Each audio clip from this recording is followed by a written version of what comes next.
Richard Gutierrez at Casey Concepcion, sweet na sweet sa pictorial ng kanilang bagong pelikula.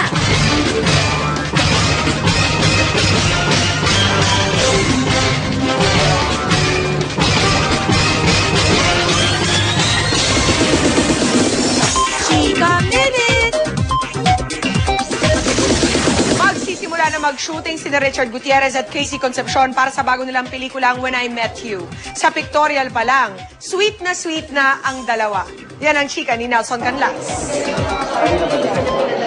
Hindi na maipinta ang excitement ni Richard Gutierrez at Casey Concepcion sa pictorial ng kanilang bagong pelikula sa ilalim ng GMA Films.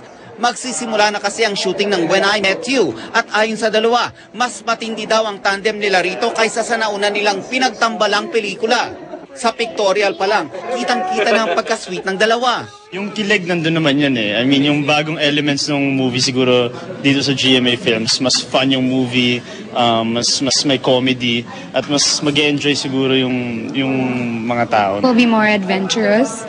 Parang yung mga eksena namin parang mas fun, mas nakakatuwa, mas nakakatawa, mas light.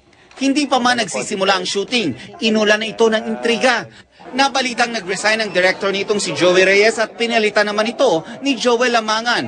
Dahil nga February 11 na ang playdate, sabi ko na oras na sinimulan ko yan, responsibilidad ko hindi lamang tapusin yan, but to do the best of my abilities. Ayokong mapahiya kina Casey, kay Richard, lalong ayokong mapahiya kina Sharon at Tita Annabel, at higit sa lahat, ayokong mapahiya sa GMA Films. So, kung alam mong hindi mo na makakaya, bakit pa gagawin? Ibigay mo na sa tao na maaaring makayanan. Nag-usap naman kami ni Direk Joey, okay naman, wala naman problema.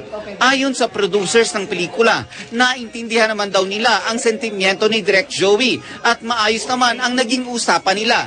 Natatakot siya mag-commit because given his tight schedule, baka hindi daw niya matapos yung pelikula for a Valentine's Playdate. Nelson Canlas updated sa Showbiz Happening.